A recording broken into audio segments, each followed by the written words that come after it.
ඉතින් සමස්තයක් විදියට අපි කිව්වොත් දැන් මීට කලින් පොළොන්නරුව ප්‍රදේශයේදී ඒ විදියට ගේ පවුලේ කවුරු හරි වැරද්දක් කරාද ජනාධිපතිතුමා කතා කරන්නේ නැත. එතකොට නීතියේ සියලුම දේවල් බාර දීලා ඔය කෙනෙක් වැරද්දක් කරත් ඒ වැරද්දට දඬුවම් දෙන ජනාධිපති කෙනෙක් දඬුවම් දෙන්න ඒ විදියට නීතිය හදලා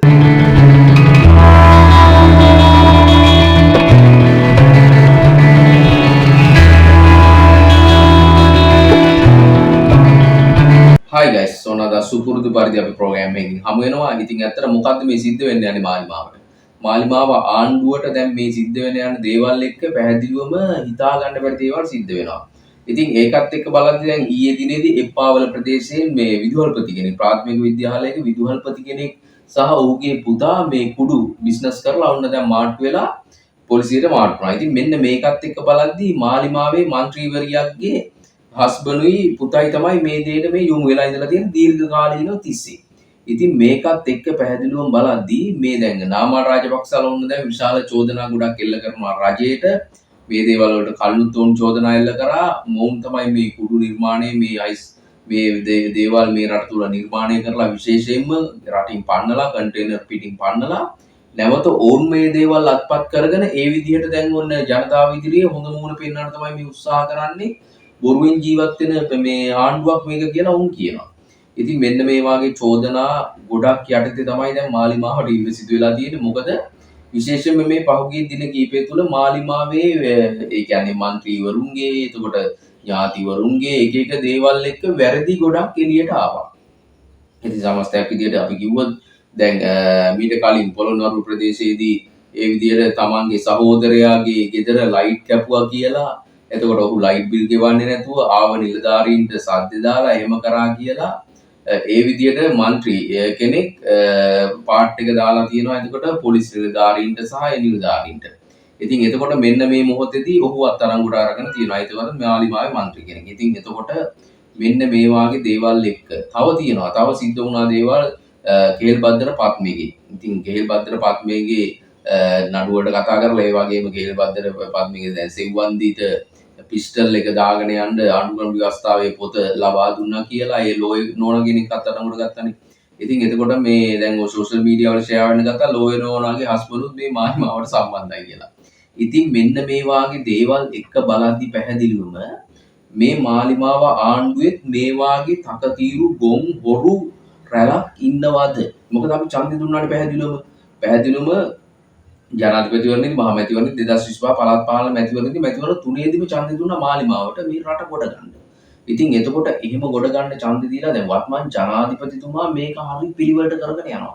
කිසිම ප්‍රශ්නයක් නැහැ. හැබැයි අපිට තියෙනවා පොඩි ප්‍රශ්නයක් මේක වටේ එකතු වෙලා ඉන්න දැන් සමහර විට ජනාධිපතිතුමා දැකලත් නැතුව ඇති මේ පිරිස්. ඉතින් එතකොට මාලිමාවට වැඩ කරනවා දැන් මේ හැමෝම මේ කවුද කින්ද බන්ද ගේම හොයා ගන්න අමාරුයිනේ. ඉතින් එතකොට මෙන්න මේ වාගේ සිද්ධ වෙන දේවල් එක්ක ඇත්තටම මාලිමාවට සිදුවෙන යන දේ එච්චර හිතකර දෙයක් නෙමෙයි.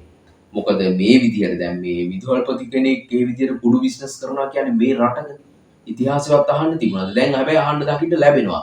මේ දේවල් දැන් වෙනදාත් ඔහොම අහුණාද කියන සැකයක් තියෙනවානේ. ඉතින් එතකොට දේශපාලනීකරණය ඒ කියන්නේ දේශපාලනඥයින් ඇඟිලි ගැහුවා කියන චෝදනා ගොඩක් තිබ්බනේ පොලිසියට. ඒ කියන්නේ පොලිසියට කෝල් වෙනවා නෑ මේ මගේ මිනිහෙක්. මෙහෙම කිව්වේ චෝදනා ගොඩක් ඒ දවස්වල තිබුණා.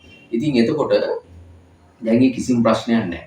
කාගේද කින්ද මන්ද අනුර කුමාරසාන වත්මන් ජනාධිපතිගේ පවුලේ කවුරු හරි වැරද්දක් කරාද? ජනාධිපතිතුමා කතා කරන්නේ නැත. එතකොට නීතියේ සියලුම දේවල් බාර දීලා ඒ විදිහට ඒ රාමුව ඇතුලේ මේ සියලුම දේවල් සිද්ධ වෙනවා. ඉතින් ඒකත් එක්ක කවුරු කොහොම වැරදි කරත් ඔය දඬුවම විඳින්න වෙන එක වෙනවම තමයි. ඉතින් ඒකේ ප්‍රතිඵලයක් විදිහට ඇත්තම ආණ්ඩුව ගැන ඒ පැත්තෙන් අපි සතුටු වෙන්න ඕනේ. පැහැදිලිව මොකද කිසිම විදිහකට මැදිහත් වීම නැහැ. ඒ කියන්නේ පොලිසියටවත් කිසිම බාධා නැහැ. ඔවුන්ට රිසිසේ හරි විදියට නීතිය කරගෙන යන්න අවකාශය ලබා දීලා තියෙනවා. ඉතින් එතනදී අපි ආණ්ඩුව සම්බන්ධයෙන් පැහැදිලිවම අනිවාර්යයෙන්ම අපි ආඩම්බර වෙදී දැන් සමහර කට්ටිය මේ සම්බන්ධයෙන් කතා කරද්දී ඉතින් සමහර කට්ටිය බේරගත්තා කියලානේ චොපර් වල ගිහිල්ලා ඒ වෙලෙම චොපර් වල ගිහිල්ලා මීගෝ පැත්තට ගිහිල්ලා බදාගෙන බේරගෙන ආවලු ඒ වෙලෙම.